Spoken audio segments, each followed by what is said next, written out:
नमस्कार साथियों, आज हम पढ़ने जा रहे हैं महात्मा गांधी जी के विचार, जिसमें सबसे पहले बात करते हैं सत्य और अहिंसा। ठीक है, सत्य और अहिंसा के पुजारी कहा जाता है गांधी जी को। सत्य क्या है? गांधी जी सत्य को दो भागों में बांटते हैं, निरपेक्ष सत्य और सापेक्ष सत्य। निरपेक्ष सत्य के बारे में कहते हैं कि ऐसा सत्य जो शाश्वत है,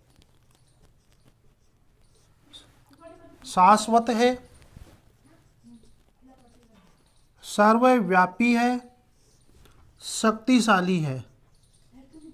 ऐसा सत्य जो शाश्वत है, सर्वव्यापी है, शक्तिशाली है, वह कौन सा है? निरपेक्ष सत्य।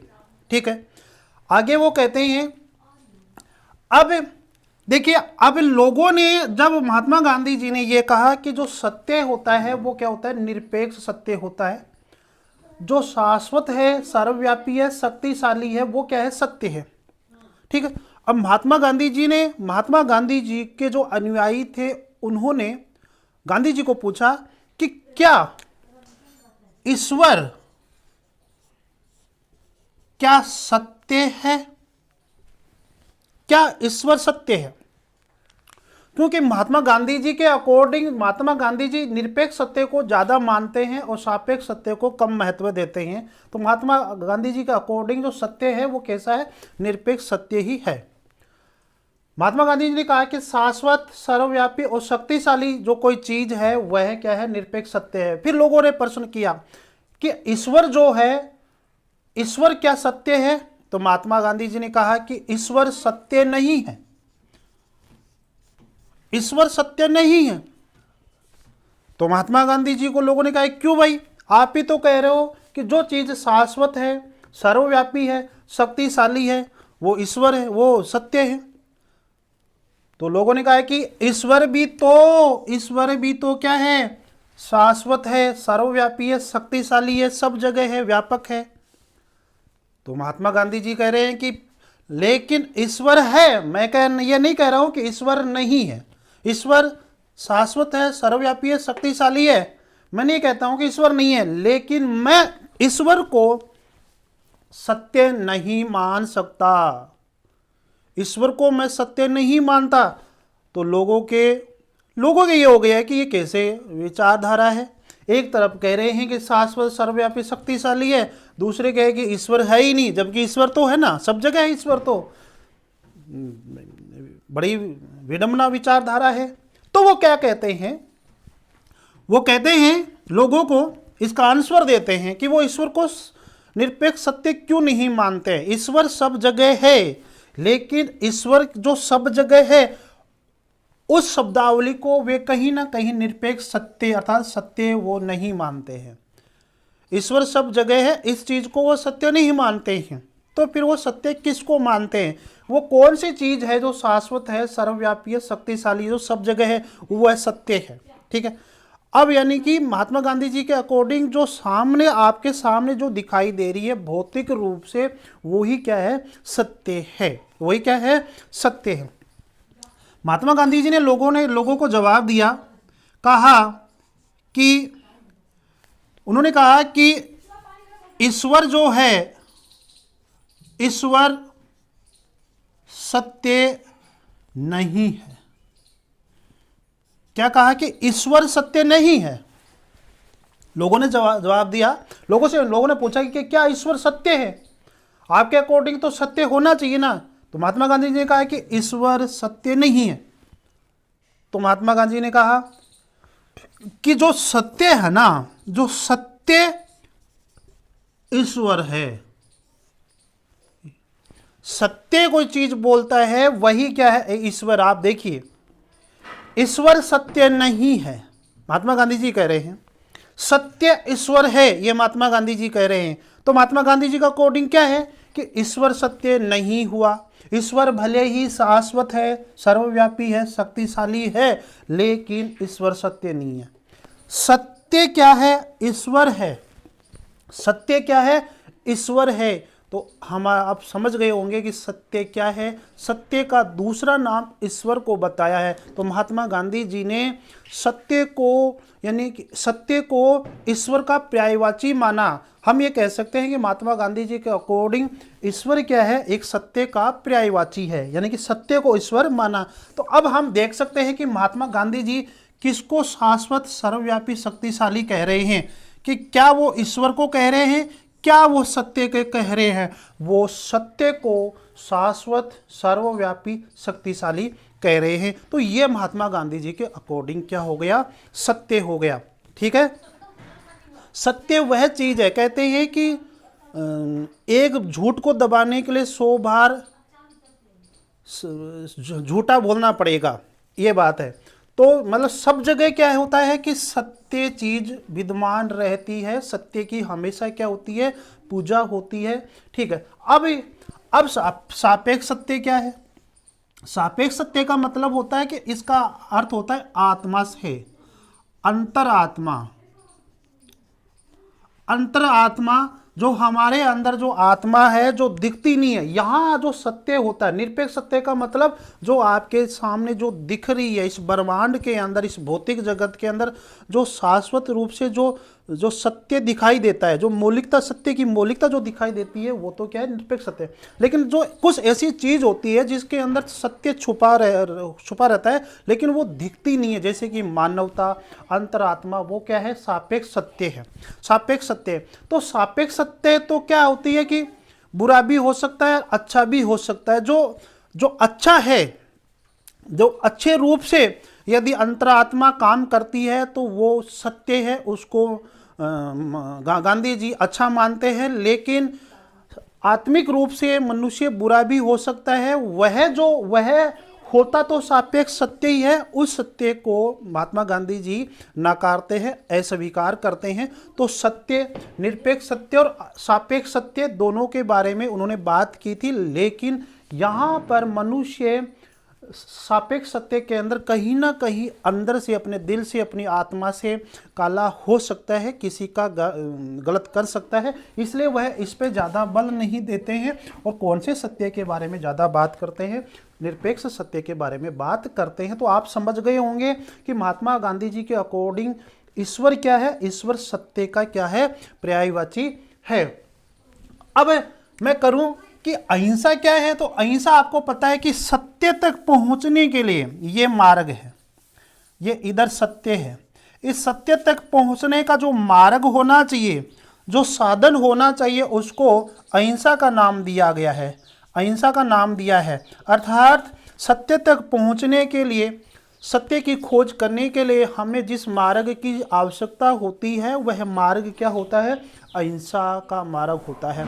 हम हिंसा करके सत्य को प्राप्त नहीं कर सकते, हम हिंसा करके हम अपने हृदय को, अपने दिल को शुद्ध नहीं कर सकते। इसलिए हमें हमेशा क्या होना चाहिए, सत्य का साथ देना चाहिए। और सत्य का साथ देने का मतलब है कि हमें हमेशा अहिंसा के मार्ग पे चलना चाहिए। यदि इस मार्ग पे चलोगे तो हमें अहिंसा की भावना तो हमारे दिल दिमाग में आएगी, साथ में सत्य का पाठ भी हम पढ़ेंगे, सत्य की शिक्षा भी मिलेगी, ऐसा महात्मा गांधी जी कहते हैं।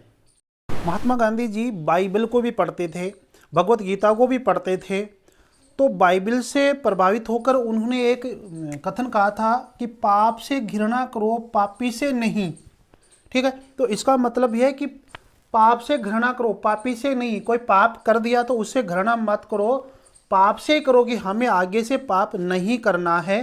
तो ये कहीं ना कहीं महात्मा गांधी जी का यहाँ पर अहिंसा जो शब्द, अहिंसा का जो विचार है वो प्रासंगिक है महात्मा गांधी जी के विचारों के अंदर।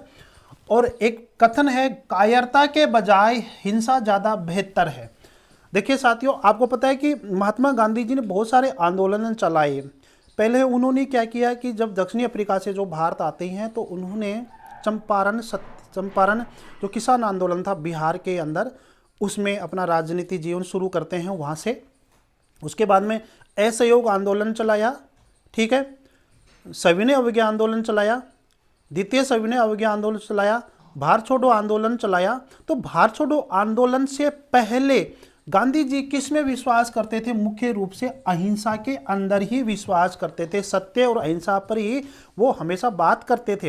लेकिन गांधी जी को पता चला कि अंग्रेज लोग ऐसी बात मानने वाले नहीं है, तो कुछ ना कुछ तो अहिंसा दिखानी पड़ेगी। तो कहते हैं कि गांधी जी 1942 के अंदर क्रिप्स प्रस्ताव के बाद 1942 के अंदर साफ साफ अखिल भारतीय जो कांग्रेस कमेटी का अखिल भारतीय कांग्रेस कमेटी की जो बैठक हुई थी ग्वालियर टैंक मैदान बम्बई के अंदर, उसमें साफ साफ कहा था कि अंग्रेजों यहाँ से भाग जाओ, भारत छोड़ दो, वरना अब करो या मरो होगा। डू एंड डाई, करो या मरो यहाँ पे होगा। अब या कहीं ना कहीं हम ये कह सकते हैं कि महात्मा गांधी जी ये कहना चाहते हैं जनता को कि आप अब कायर मत बनो। यदि एक आपके सामने है स्वराज्य है, स्वतंत्रता प्राप्ति करना चाहते हैं, स्वराज्य चाहते हैं, उसके लिए आप साम दाम दंड भेद और आप अहिंसा का मार्ग भी अपना सकते हो। ये उन्होंने ऐसा उस कमेटी के अंदर कहा था। तो जनता पूरी एक होकर, कहते हैं कि भारत छोड़ो आंदोलन के अंदर कोई लीडर भी नहीं था, उसके बाद में भी पूरी जनता लीडर बन चुकी थी, पूरी जनता एक हो गई थी और भारत छोड़ो आंदोलन उन्होंने किया था। और जिसका कारण क्या हुआ, जिसका परिणाम क्या हुआ कि भारत क्या था, आज़ाद हुआ था। तो हम ये मैं क्यों कह रहा था कि इस पंक्ति आ रही है कि कायरता के बजाय हिंसा ज़्यादा बेहतर है। तो अब हमें भारत से अंग्रेजों को भगाने के लिए हमें कायर नहीं बनना है। क्या नहीं बनना है? कायर नहीं बनना है। हमें हिंसा का मार्ग भी अपना लेना चाहिए। इसलिए भारत छोड़ो आंदोलन चलाने से पहले महात्मा गांधी जी जनता को संदेश दे रहे हैं, करो या मरो कुछ भी हो जाए, करो या मरो कुछ भी हो जाए, अब हमें क्या चाहिए? स्वराज्य चाहिए। अब हमें क्या चाहिए? स्वतंत्रता चाहिए ही। तो महात्मा गांधी जी कहीं ना कहीं कायरता को, अहिंसा को त्याग कर किसका यहाँ पर नाम ले रहे हैं? हिंसा का। तो महात्मा गांधी जी अपने भारत छोड़ो आंदोलन के समय, अपने अंतिम समय में उनको लगा कि भारत आज़ाद नहीं हो सकता है सत्य और अहिंसा के आधार पर, इसलिए उसने अंतिम रूप से थोड़ा सा हिंट किया था जनता को कि आप थोड़ा सा हल्का सा अंग्रेज लोगों को दिखाओ। तो ये बात उन्होंने उस समय कहा था कि यदि उस समय महात्मा गांधी जी से लोगों ने पूछा होगा इस मीटिंग के अंदर कि महात्मा गांधी जी क्या करे, तो कहा होगा करो या मरो कुछ भी करो, कायरता के बजाय हिंसा ज़्यादा बेहतर है। तो लोग समझ गए वहाँ पर। देखो एक कथन कहा था, मेरे लिए अहिंसा का स्थान स्वराज्य से पहले है। ठीक है, अहिंसा यहाँ क्या करें, मेरे लिए अहिंसा का स्थान स्वराज्य से पहले। यहाँ पर अहिंसा के बारे में कह रहे, गांधी जी कह रहे थे कि मन कर्म वाणी से अहिंसा के पक्षधर थे। महात्मा गांधी जी का अकॉर्डिंग अहिंसा क्या थी? महात्मा गांधी जी के अकॉर्डिंग अहिंसा का मतलब था, अर्थ था कि हम अपने मन से, अपनी वाणी से, अपने कर्म से किसी को परेशान न करें। ठीक है, किसी की बुराई न करे, किसी की ईर्ष्या न करे, वो क्या है? अहिंसा। ऐसा नहीं कि किसी जानवर को, जीव जंतु को मारना ही, किसी का मर्डर करना ही क्या है, मतलब हिंसा है। ठीक है, ऐसा नहीं है। यानी कि अपने मन कर्म वाणी से भी हम किसी की बुराई न करें, किसी के प्रति वो हिंसा न करें, ये क्या है? अहिंसा थी महात्मा गांधी जी के अकॉर्डिंग। तो हम अंतिम समय के अंदर भारत छोड़ो आंदोलन के अंदर महात्मा गांधी जी ने कहीं ना कहीं करो और मरो का नारा देकर उन्होंने अहिंसा को त्याग दिया और हिंसा ग्रहण कर ली थी। और उसी का परिणाम हुआ कि भारत क्या है? आज़ाद होता है। साथियों, साध्य और साधन के बारे में महात्मा गांधी जी के विचार क्या थे? महात्मा गांधी जी साध्य और साधन दोनों को ही क्या मानते थे? पवित्र, शुद्ध मानते थे। ठीक है, ये साध्य और साधन की शब्दावली, उनके विचार आया क्यों? क्योंकि साथियों क्या चाहते थे? राम राज्य चाहते थे। और राम राज्य कब होगा? जब हमें स्वराज्य प्राप्त होगा। ठीक है, तो राम राज्य और स्वराज्य प्राप्त करने के लिए लोगों को कहा कि हमें, महात्मा गांधी जी लोगों को क्या कहते हैं कि हमें स्वराज्य की प्राप्ति चाहिए, लेकिन जो भी साधन आप इसके लिए अपना रहे हो, स्वराज्य की प्राप्ति के लिए जो भी आप साधन अपना रहे हो, वो कैसे होनी चाहिए? पवित्र। इसका मतलब ये हुआ कि महात्मा गांधी जी के अकॉर्डिंग जो साधन है वो कैसे होनी चाहिए? पवित्र होनी चाहिए। क्या होना चाहिए? पवित्र। हम ये कह सकते हैं कि अहिंसात्मक,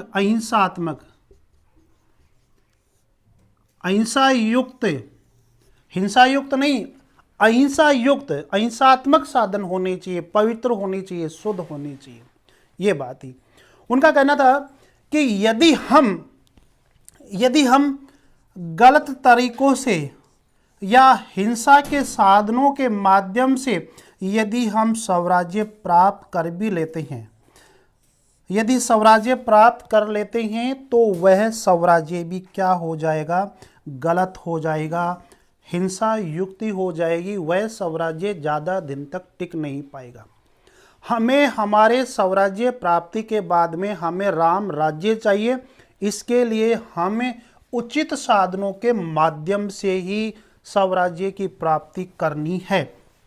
ठीक है, तो उनका यह कहना था कि हम जब उचित साधनों से, पवित्र साधनों से और अहिंसात्मक साधनों से जब हम स्वराज्य प्राप्त करेंगे, यानी कि हम हमारा जो साध्य प्राप्त करेंगे, साध्य का अर्थ यहाँ पर स्वराज्य से है, तो हम उचित साधनों से हम साध्य प्राप्त करेंगे तो वह साध्य भी क्या होगा? पवित्र होगा। क्या होगा?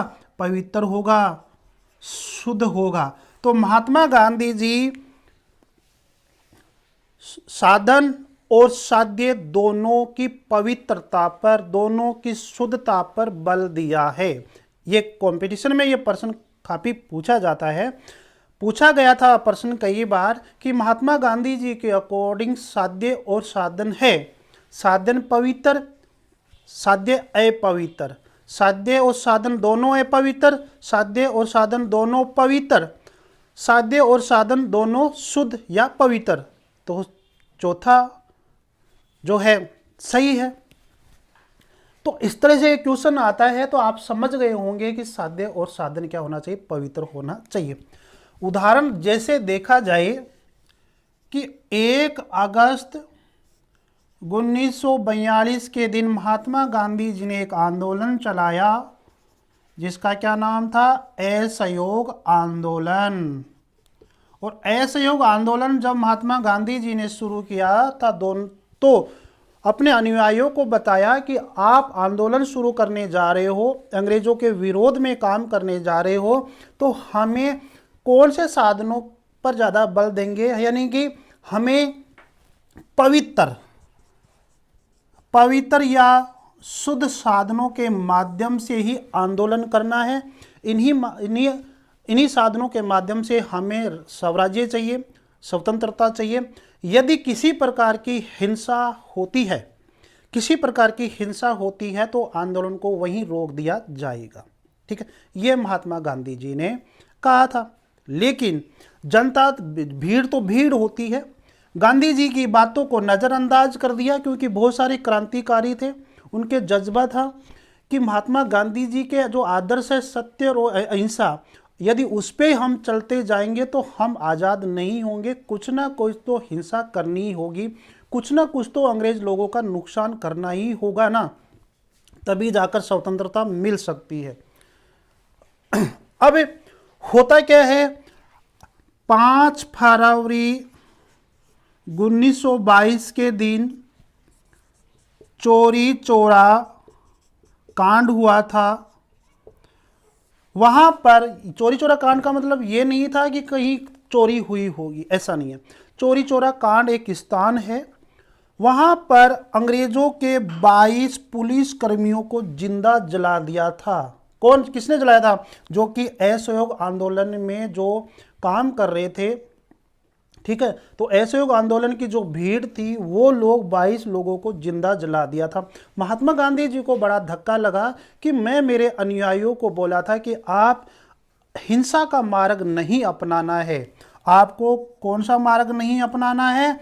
हिंसा का मार्ग, हिंसा का साधन तो अपनाना ही नहीं है। ठीक है, जो कुछ भी हो जाए लेकिन हमें अहिंसा के साधन पर ही चलना चाहिए। तो लोगों ने क्या किया, महात्मा गांधी जी की बात को नज़रअंदाज कर दिया और 5 फरवरी 1922 के दिन चोरी चोरा घटना के अंदर 22 पुलिसकर्मियों को जिंदा जला दिया। तो इस कारण से यहाँ पे क्या हो गई, हिंसा हो जाती है। और जैसे गांधी जी को पता चला तो गांधी जी बड़े दुखी हो जाते हैं।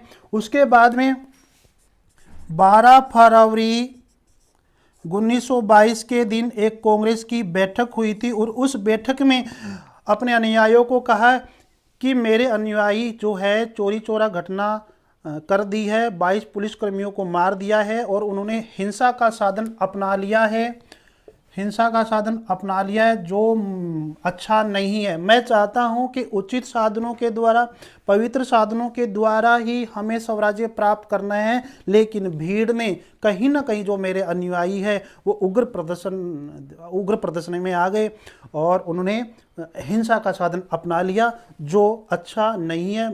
मुझे बड़ा दुख हो रहा है, इसलिए मैं इस असहयोग आंदोलन को स्थगित करता हूं। तो 12 फरवरी 1922 के दिन असहयोग आंदोलन को स्थगित किया। तो अब आप समझ गए होंगे कि महात्मा गांधी जी साध्य और साधन दोनों के ऊपर ही दोनों की पवित्रता पे, दोनों की शुद्धता पे बल देते हैं। नमस्कार साथियों।